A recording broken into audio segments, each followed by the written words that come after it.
Anesthesia, and this is the second half of the second part of our video. This is the video series looking at the AK variants, not the standard Russian style. For that, please check out part 1.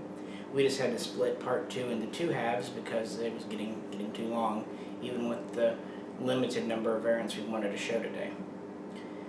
Well, to begin with, for this section, we have a Chinese Type 56, or as this one is designated, simply AKS. And the S doesn't stand for folder, it stands for semi-automatic sporter, or however you will. This is a pre-ban. This is one imported by B West, but not assembled by B West. Well, in 1956, the Soviets gave China technology, blueprints, and tooling how to manufacture the AK-47. And they actually helped them set up a factory and had Russian supervisors over in the beginning.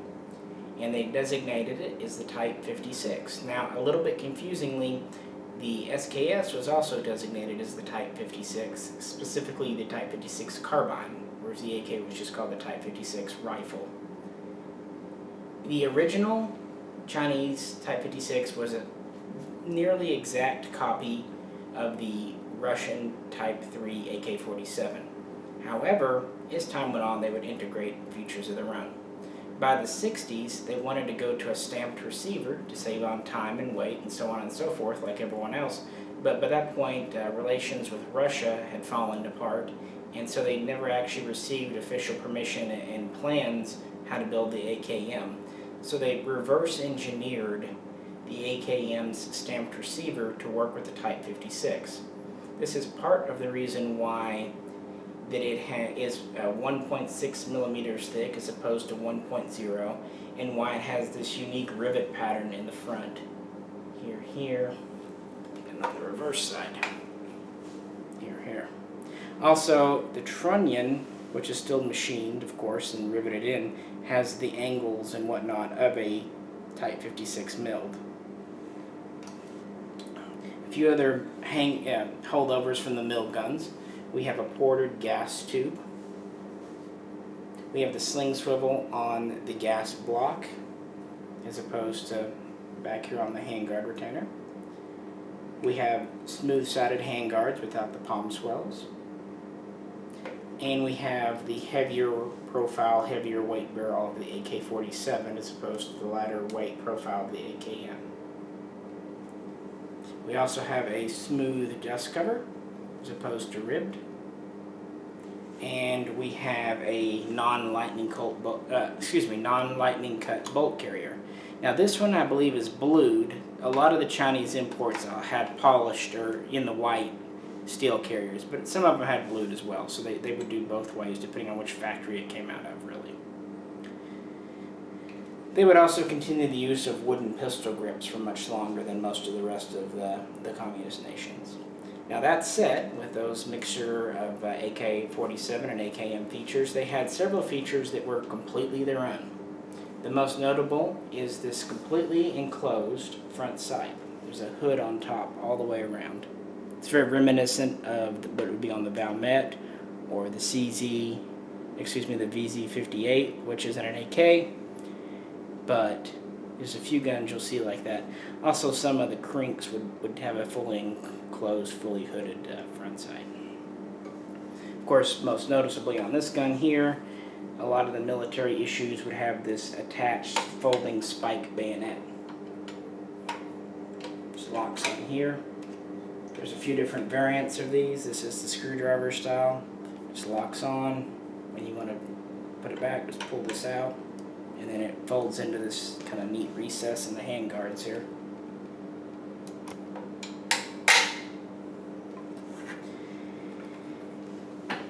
These take standard AK mags, and the early Chinese mags were basically exact copies of the Russian, but later they would go to this version here that has no spine.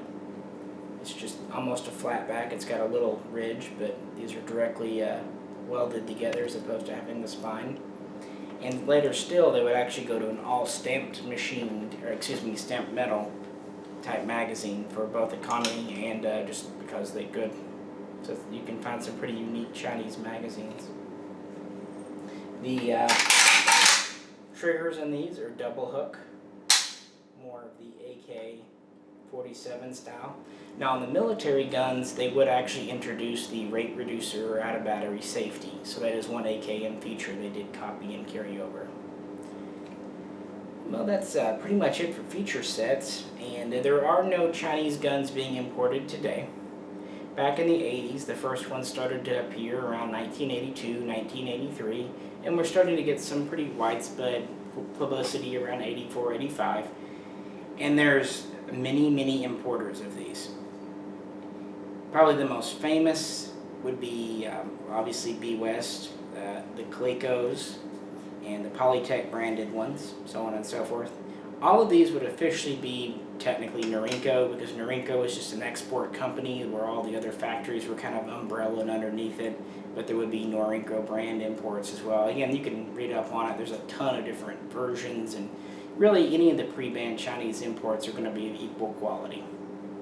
Well, in 1989, the Chinese guns were banned from import, so in 1990, the MAC 90 came out, and that was a thumbhole stock version without bayonet lug, without a threaded muzzle. It could still take high capacity magazines though. So you'll see quite a few MAC 90s. They were really the Wasser 10s of their day from 1990 through about 1995.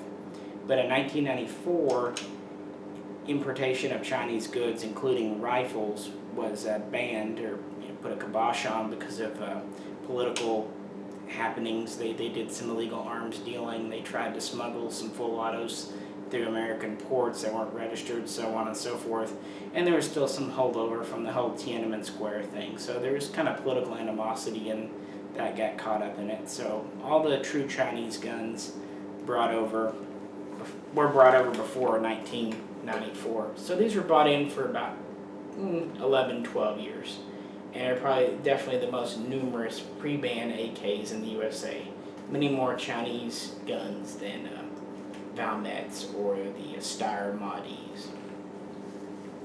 But yeah, no AK collection really is complete without one, because it is unique, and these are probably the best known and most beloved pre-bans. People think that they're excellent quality because they're built in the same military factories, which is true, but the same thing can be said for the other pre-ban imports and even some of the post-ban imports like the Arsenals. So, I just like import guns. I think they're just a better deal, and these run really well, of course.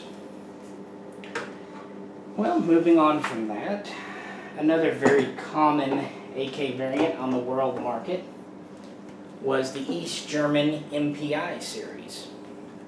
This is a kit built here from an MPI-KM, and it's on a Nodak receiver.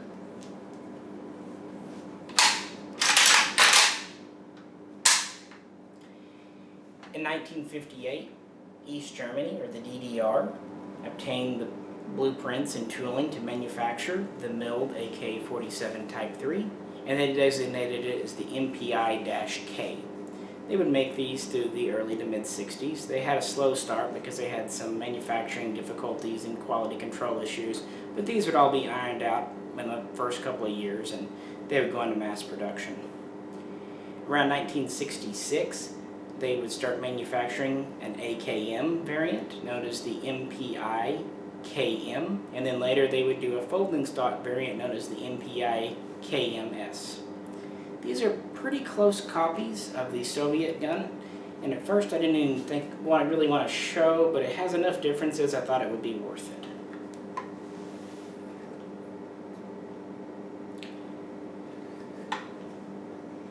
The front end is virtually the same as any AKM. 14mm threaded barrel, bayonet lug, cleaning rod under the barrel, lightweight barrel, cleaning rod underneath it. One of the major differences though is with this front sling swivel. It's actually larger. It's over an inch thick, which means a sling can pass directly through it and does not need a clip, which is why if you buy an East German sling and try to put it on a standard AK, while you can squeeze it through the hull, it will crimp up and curl up because it's meant to go through a larger hull. Now early on, these would all have beechwood, but later they would go to this kind of soft brown plastic handguard. Originally the top and bottom were both made out of the same material, but the bottom kept overheating and melting, so they went back to a wooden lower. This is correct. And this would be used all the way through the early 70s. Eventually this would be replaced with a fiberglass Bakelite type lower that has vertical ridges instead of palm swells. The receiver is the same, top cover is the same. The pistol grip is kind of unique. It's got an interesting profile to it. It's checkered, front and back. And the buttstock is definitely unique. This is hollow. It's a pebble grain. It's that same kind of soft plastic. It's plenty durable. They're not no. But the nice thing about being a little bit flexible is they don't crack. Early on, these buttstocks were made of wood, but then they would go to this material. And also, there's no storage compartment for a cleaning kit. Even when they were doing wooden stocks with the MPI-K, they still didn't have cleaning kit compartments. Instead, German soldiers carried them on their belt. So that's pretty much it for the East German. One interesting fact about these, when the East German MPI-KM came out, it was actually the lightest AK variant aside from the AMD 65, which is obviously much shorter and smaller. The MPI-KM, because of this lightweight furniture and just a very trim appearance. In it, I have a early Izhmash so-called waffle pattern alloy magazine. This isn't correct for this gun, but I thought it would look neat in it and it would show off a different style of mag. These were made very briefly in the mid to late 50s in Russia before the rib pattern was introduced and became standard. Yeah, the East German MPI. They would actually adopt a version in 545, which was a close copy of the AK-74 in 1983 as the MPI-M74. But those kits are very hard to find, and I don't have one right now, but they look pretty much like a standard AK-47, except they have the fiberglass lower, the unique German upper handguard and pistol grip, and they have the crutch folding stock like you would have seen on a Tantal or several Romanian guns. One final note, East Germany exported a lot of guns to the world. They were one of the #1 exporters for the Warsaw Pact nations to rifles throughout East Asia and in Africa. So East German guns turn up in a lot of places around the world. But definitely an interesting AK variant, and one that's very commonly encountered. This furniture is another one of those love it or hate it things. I like it for just being unique. Alrighty, we'll move on. Next up, we're going to get into Romanian guns, at least a few of them. Now, we have had a video up for the last 3 or 4 years with us out shooting some Romy guns, so please check that out. They've always been a favorite. It's also worth noting that today, more Romanian semi-auto AKs are in the USA than any other nationality or type.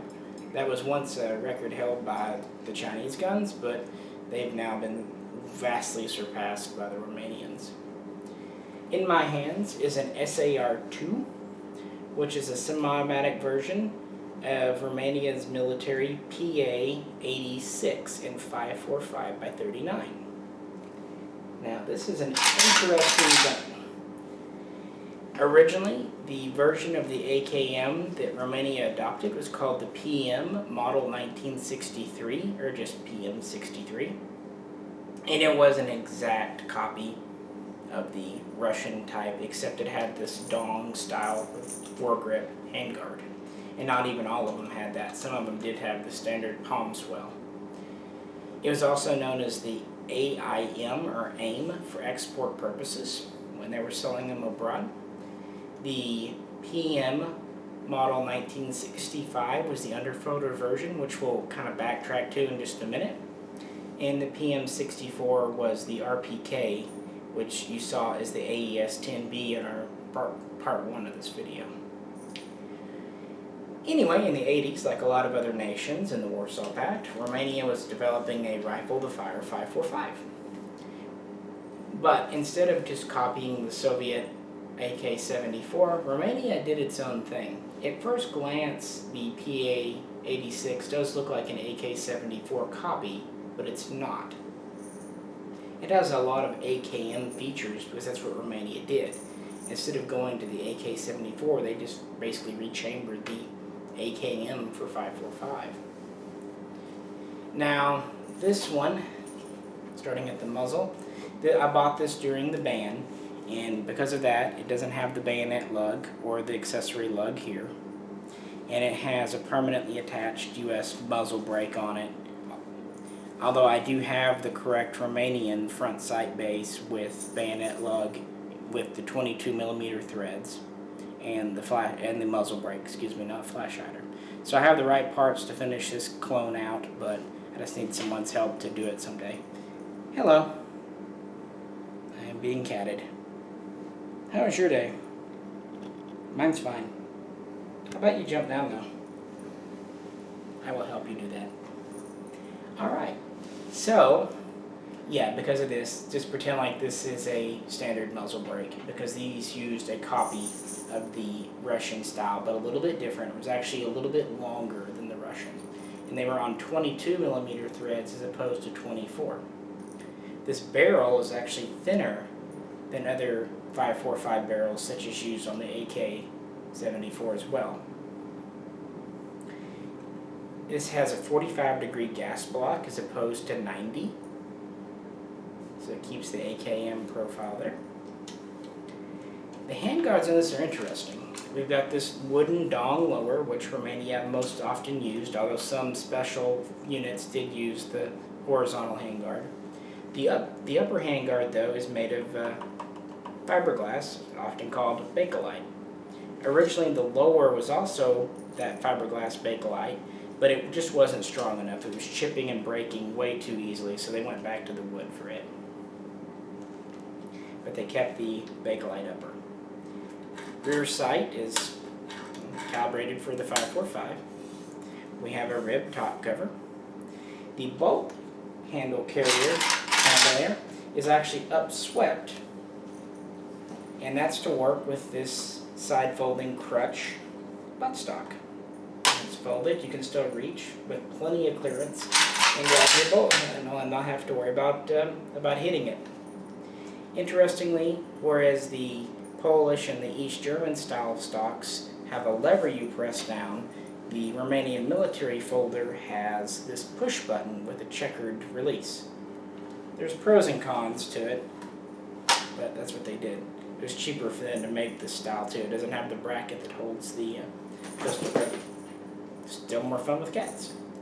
Another feature that the military version had that was unique is it actually had, moving up here, we have safe. This would be on a military gun. This is just semi-automatic only, of course. But we'd have safe, and then we'd have full auto, then we'd have semi-auto, and then we would actually have 3-round burst at the very bottom. It's kind of interesting. The left side is still the same with the scope rail. Yes, I know.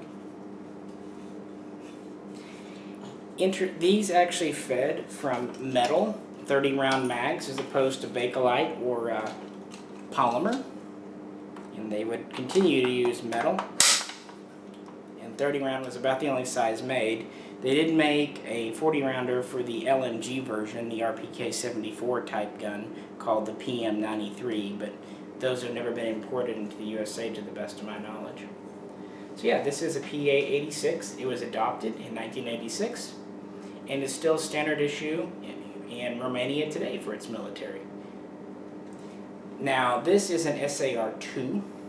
This is a relatively early import. The first Romanian guns started to come into the USA in 1997, and they were under several names. They were also in 7.62x39, 5.45x39, and even some in 5.56 NATO. They were called the Cur-1, Cur-2, WOM-1, WOM-2, but probably the most common of the earlies was the Romak, ROMAK-1 and ROMAK-2. But by 1999, the SAR series became basically standardized, and then would be imported through about 2003. Since these were ban-era guns, they did not have the bayonet lug or the threaded muzzle, but they were built on mil-spec type receivers with the magwell dimples. These were always high-capacity magazine accepting receivers, which is nice. They didn't have to be cut out. As you can see, this still has the X and the Y stamping for the pins. Yes. You sure you don't want a cat too? Anyone out there in YouTube land, free cats if you want to email me. We've got the X and the Y stampings here for the pins. Even the third pin stamp is here, even though it's not punched. There's not a hole there, so it's perfectly legal. So that made the SAR 1s and 2s, and even the 3s, which were in 5.56, kind of desirable. Very well made, all Romanian guns. These were built from new parts over there by Cugir. The stories about them being built from rejected military parts have never been substantiated, so I have no reason to believe them. The parts on these guns are known for running very well. Very smooth bolt, very accurate. The biggest trouble you read about is the trigger, and that's because it was actually a 922R part that Century made, so you can't blame that on Romania. Yeah, the SAR 2s, along with the SAR 1s and SAR 3s came in, and are kind of getting collectible today. And it's a neat AK-74 variant, and I've had this one. I bought it new. Actually, I special ordered it because you couldn't get 5.45 guns in stores, but I special ordered it for myself in early 2002 after passing a semester of college. It was kind of a gift to myself, using what little money I had left over after the semester, and I've had it ever since. So I've had this thing over 14 years now, and it's never missed a lick. It's a really good gun. I just need to get the correct front sight base put on it, which I've got it, the parts all in there, and I've had for several years, and it'll be good to go. Well, on the topic of Romanian guns, please move.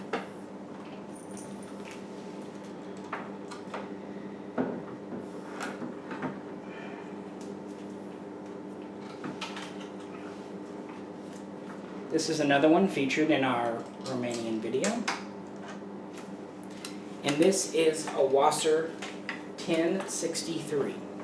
This is the model that replaced the SAR-1. This one is in 7.62x39, and this is a semi-automatic version of the Romanian military's PM-65, which was their version of the AKMS underfolder. This was built from an original service rifle. It has the trunnion markings here, or along with the original date. They just took the military receiver off and put it on a semi-automatic only. So it's kind of neat for being all correct and original, except for, of course, semi-auto. In 2003, a new version of the Romanian gun known as the Wasser 10 replaced the SAR-1, and it was the exact same gun, because this was still during the assault weapons ban, except instead of having a receiver that was imported to take high-cap mags, it had a receiver that was imported to take single-stack mags. This is why there's no magazine well dimples here. Now, once in the country, most Wassers had the mag well opened up by Century, and they take high-cap mags just fine. But cosmetically, people don't like that the dimples aren't here. On the other hand, since the Wasser is still being imported today, and thus was being imported after September 2004 when the assault weapons ban sunset, unlike the SARs, you could buy these from the factory with the features. These included a 14mm threaded barrel. This one has a muzzle nut on it. You can also put a slant brake. And we have a bayonet lug here. Now this one originally came with just standard handguards, but I was able to find a reverse grip, which was specifically made for the underfolding stock, because if you had a standard grip that curved forward, the stock could not clear it. And as you saw in our part 1 of this video, this uses the AKS-47 style underfolding stock. Get it here. Sometimes you need 3 hands in this world.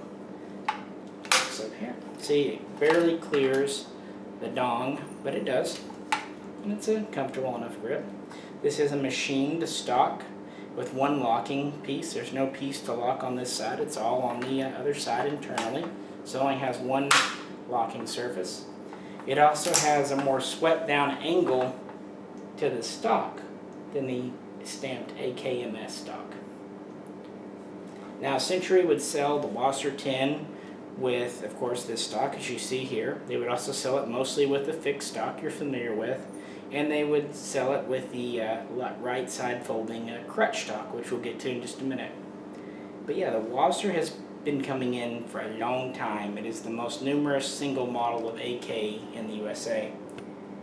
Most are very good guns. You still have a Romanian cold hammer forged barrel, still have a forged bolt group, and it's like I said, most of the parts on this gun are literally off a military rifle, therefore they are by definition mil-spec.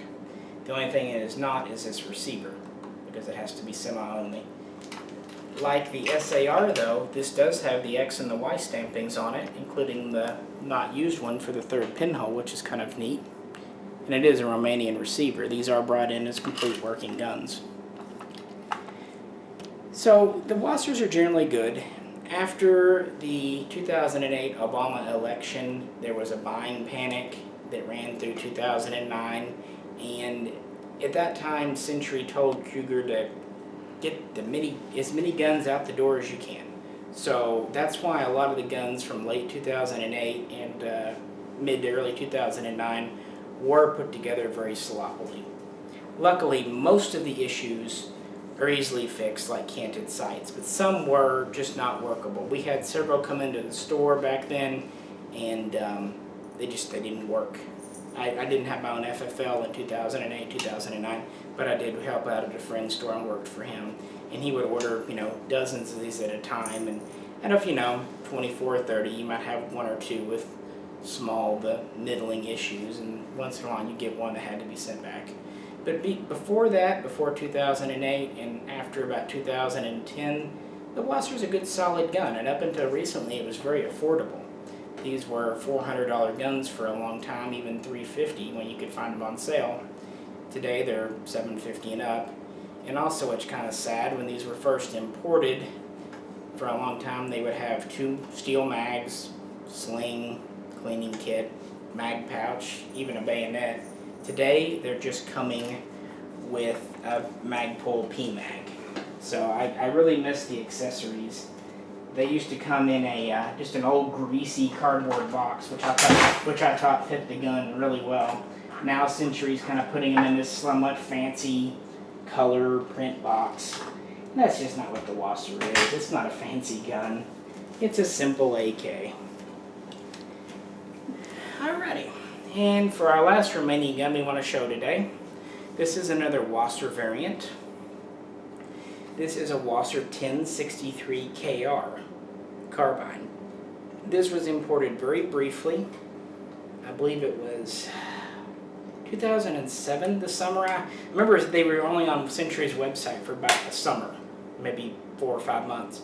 I think it was 2007 if memory serves, maybe 2008. The KR is essentially a Draco, but in carbine form as opposed to pistol. And what the Draco is, if any of you own one of the Draco pistols, you know, it's the semi-automatic version of the Romanian military PM90 short rifle. These are often mistaken for crinks, but they're not. The original gun would have a 12-inch barrel. In fact, this one still does have a 12-inch barrel, but it has a 4-inch extension welded on from the factory. We have a combination front sight gas block here, and like the Chinese type guns, it has a completely hooded front sight. We have a short cleaning rod underneath it.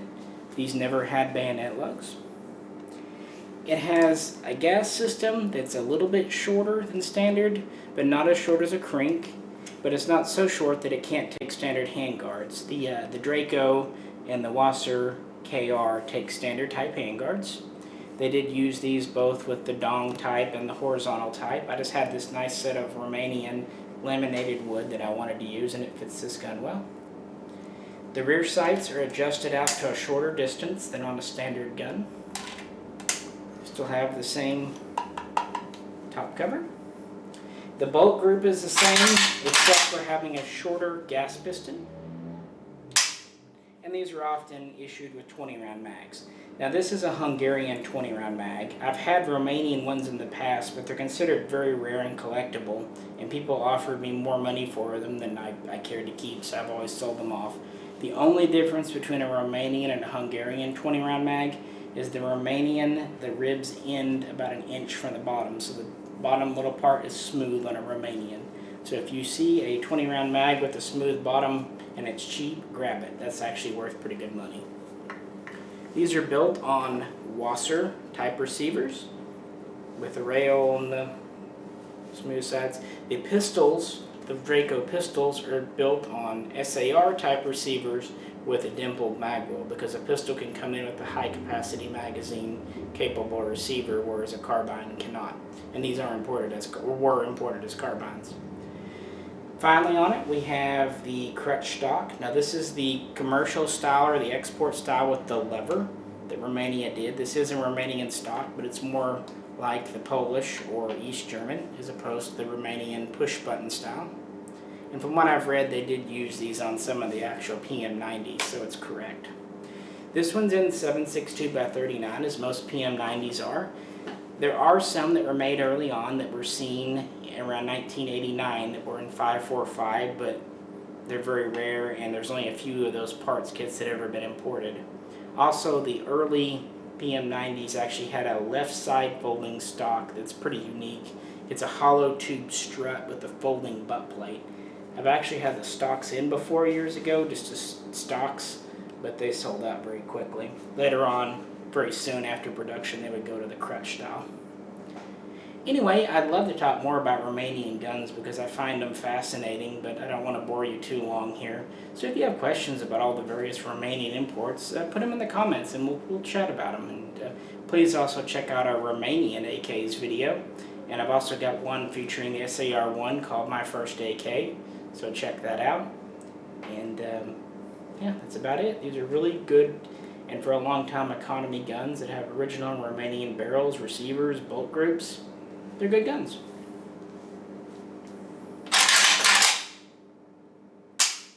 We'll move on. And for our last series of AK variants, we have the Yugoslavians made by Zastava. Now with most of these in these videos, I've tried to pick out two from each country. But with Yugoslavia, that's just not possible. They probably made the most radical variants, still being a Kalashnikov action. In my hands is a relatively early Zastava M70. This is based on the AK-47 Type 3. It's on a machined milled receiver. It has a lightning cut here, but interestingly, on this side, it's smooth. Also, the M70 has a pressed and pinned in barrel. Now, the initial version that Zastava was making and prototyping in the 60s, today collectors call the M64, although Zastava really never had a name for it. They had screw-in barrels and both lightning cuts, more like the Soviet pattern. But the Zastava produced AKs, really all of them have some unique features that are all their own. Starting at the muzzle, we have standard 14mm threads. M64s and M70s would have muzzle nuts. Now we have a front sight base here with a flip-up night sight. This one's obviously dead, of course, because the kit's very old.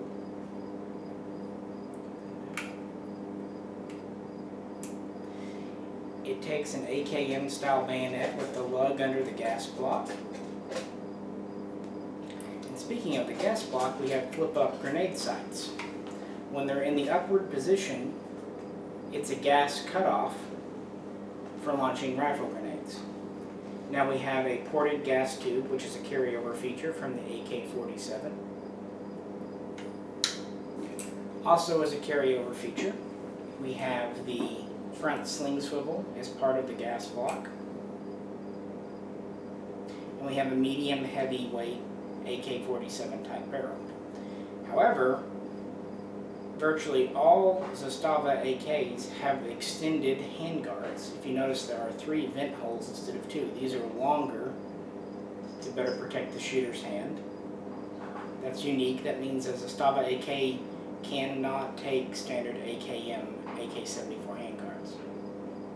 The rear sight is virtually like anything else, except it has flip-down night sights to match the front sight. And early ones like this have smooth, very thick, very beefy top covers. They also have a retaining pin in the back to keep the latch from going in. If you recall, on the Polish guns, they actually had a lockout here. Instead of having a lockout, Zastava put in a pin. What you do is you press it in and then push your latch forward like that. Get that? And you can disassemble it. I don't want to do it on camera. That's to keep it on during grenade firing. The pistol grip is also unique. This is a relatively early one with a metal ferrule at the top. Has the distinctive shape with a cutout for the thumb. We also have a very unique buttstock. This does not have a top or a bottom tang. Instead, it has a very long screw running through the middle that attaches it into a socket inside the receiver. This means that Yugoslavian guns will not take standard buttstocks. And finally, we have a rubber recoil pad. Again, mostly for launching rifle grenades. Even the Zastava magazines were different. They have a bolt hold open feature. But since it's actually part of the mag, as soon as you pull it out, your bolt goes forward. Now the early milled Zastavas actually had an internal bolt hold open device, but they did away with this to simplify the design. So this is the original milled M70. This is a reweld, so it has parts of the original receiver.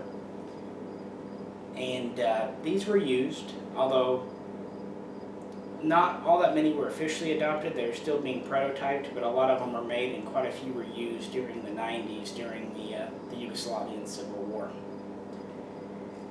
What became standard issue in the former Yugoslavia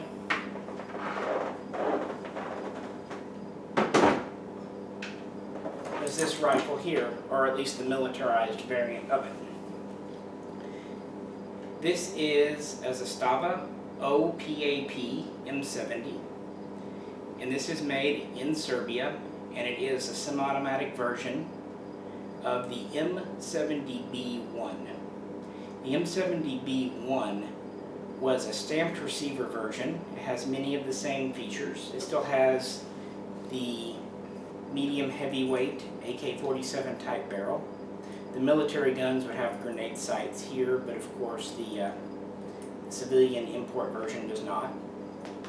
Now, it does not have the ported gas tube. Instead, it has the AKM style ports on the gas block. A military gun would also have a bayonet lug here. It has a slant type compensator from the AKM.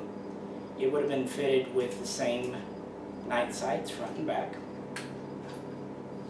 It takes the same extended handguards and the same uniquely attached buttstock. It also has the same retaining pin in the back for the takedown. It has a smooth top cover steel, but it's a thinner gauge of steel than on the M70.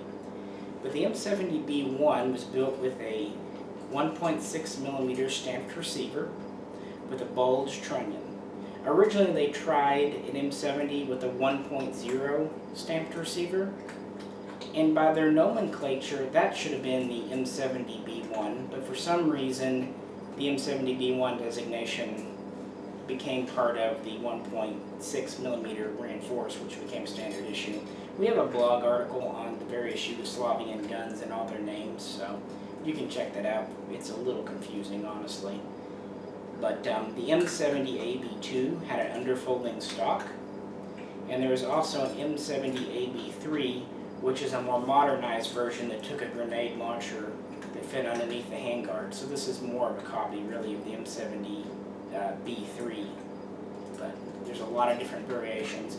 This was the standard service rifle in Yugoslavia, and was used in Serbia after the wars as well. And it is very well known today. Mostly you find the MPI-KM M70s, which have the 1.0 standard thickness stamped receiver, although they still have very similar furniture, barrels. You can also get the M70DF, which is an underfolding version with the 1.0 receiver. But the Zastava guns are different, and if you buy one, they're usually well built, but they won't take standardized parts, at least not all of them. So just keep that in mind if you're looking at one of the PAPs or a Zastava kit build. But they are well done, they are heavy, they are pretty heavy duty. The imports like this have a blued finish, which is correct military, and definitely something to look at. Even the Zastava slings are different. They have a buckle here and a large clip in the front to hold it. But these are one of the most common semi-autos in the U.S. today. The O-PAPs aren't being imported right now, but the MPAPs are still coming in. If you have any questions, please ask them in the comments below, and we'll do our best to answer them. Alright, we'll move on. So to go along with the M70 infantry rifle, Zastava also created the M72, which was a light machine gun version, squad automatic support weapon, analogous to the Soviet RPK. It's very close, but it is different. Now originally the M72 was built on a milled receiver, just like the M64 and M70, but later they would go to a stamped receiver that was 1.6 millimeters thick, and it would be called the M70B1. They also made an underfolder version, which is kind of interesting for being an RPK. Well, starting at the muzzle, you've got a typical muzzle nut here. We have a standard front sight with the flip-up night sight, just like on the M70. We have a Soviet-style bipod, non-adjustable. However, the barrel is different. We have a 23-inch heavy barrel. This is actually heavier than the Soviet gun because it doesn't have a taper at the front like it would. Also, it has these cooling fins here under the gas tube and block. So that's how you can kind of identify an M72 at a glance if it has these cooling fins and just a generally heavier barrel. The lower handguard is very similar to a Soviet RPK, but it is a little bit different in the contour. Now interestingly, the M72 does not use extended handguards. These are standard RPK or AKM length. Has a RPK windage and an elevation adjustable rear sight. Typical smooth top cover. Really this whole receiver unit in the back is the same as the M70B1. This is built on a Nodak receiver from a matching kit that came in many years ago. And then this actually takes a standard M70 buttstock as opposed to the clip foot stock of the RPK. This was a squad support weapon. Many of these were used in the 90s during the Yugoslavian civil wars. Zastava only made 30-round mags for these. They did still have the bolt, or the standard mag with the bolt hold open fire. That said, many foreign-made 40 and 75-round magazines were imported and used with these, which is that Zastava didn't make them. And they made these in large numbers. Century Arms years ago, about 10 years ago, for about 5-6 years, made a semi-automatic only version called the M72 Sporter. It was built on a Nodak receiver like this one. It had a Green Mountain US barrel, and it was built from an M72 parts kit. So usually if you see an M72, it'll be one of the Century ones. Oh, one other thing worth noting, since this wasn't set up to fire rifle grenades, it does not have the retaining pin in the back to hold the takedown latch, although it uses the standard dust cover, so there's the little half-moon cutouts for it. Neat guns. My first RPK was actually an M72. They work well, but they're a variant. They're not like the Soviet version. Parts aren't interchangeable all the way, not by any stretch. But yeah, still uses a bulge trunnion. Take standard sling. Sling swivel still on the back of the receiver here. Alright, and for our final Zastava Yugoslavian variant, we have a gun that's quite popular and well known today. This is the M92. Specifically, this is the semi-automatic M92 PV pistol.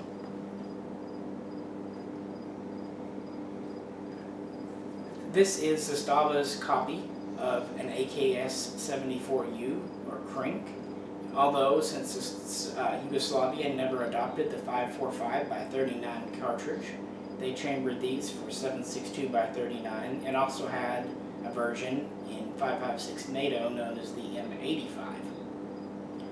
Because it is in a different round, this actually has a 10-inch barrel as opposed to 8.5. It uses a similar booster, but instead of being on 24mm threads, these are 26. So if you have an M92, just keep in mind that it uses its own unique thread pattern. We still have a short gas system with a flip-up night sight here, much like on the rifles.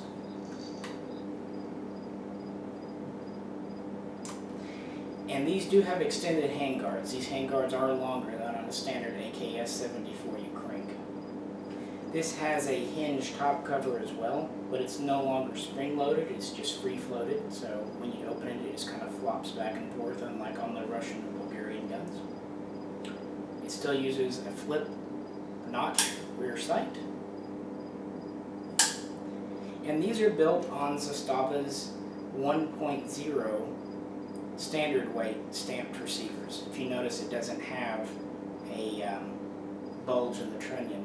Now, interestingly, kind of like the Chinese guns, we have this similar rivet pattern, and it has the enlarged trunnion here, so you can tell where this receiver kind of generated itself from the original milled gun just based on how it's constructed. Kind of neat, I thought. Another odd feature that you'll find on these later Zastava guns, we have the bolt hold open mag, sure, but we also have a bolt hold open, and I have to angle this. If I had a stock on it, it'd be easier. Just do this here. Safety. Okay, there we go. There's a notch cut in the safety here to catch the bolt handle. And it, unlike the one on, like, say, the Polish guns, not Polish, excuse me, I didn't mean to say that. On the IO guns, it's secure. You have to really hit it to make it go forward. And the idea there was you could have your mag hold open. You can pull your bolt back, put it on, pull your mag out, and then take your safety off once you put a fresh mag in and let it go forward. You know, for kind of an ad hoc last round hold open system, it worked pretty well, and it was very inexpensive for Zastava to implement. Now, the M92 PV is built entirely in Serbia and is imported as a pistol, which is kind of neat. This means it's a factory gun built from all new parts. Even the trigger group is still Serbian because pistols don't require 922 arc. So these are getting really popular as SVR candidates, and they really are a great gun. They're compact, they're reliable, they have the booster with them, which is nice and really helps with reliability. And it's kind of interesting, Zastava made one of the few Krink copies out there, but also made it its own, doing its own little twists and features and so on and so forth. So if you hear of the Zastava M92, that's what it is. It's definitely a unique AK variant. Well, as always, if you have any questions, post them below. Be happy to answer them best we can. And we really appreciate you tuning in. And this is Misha, and we'll catch you next time.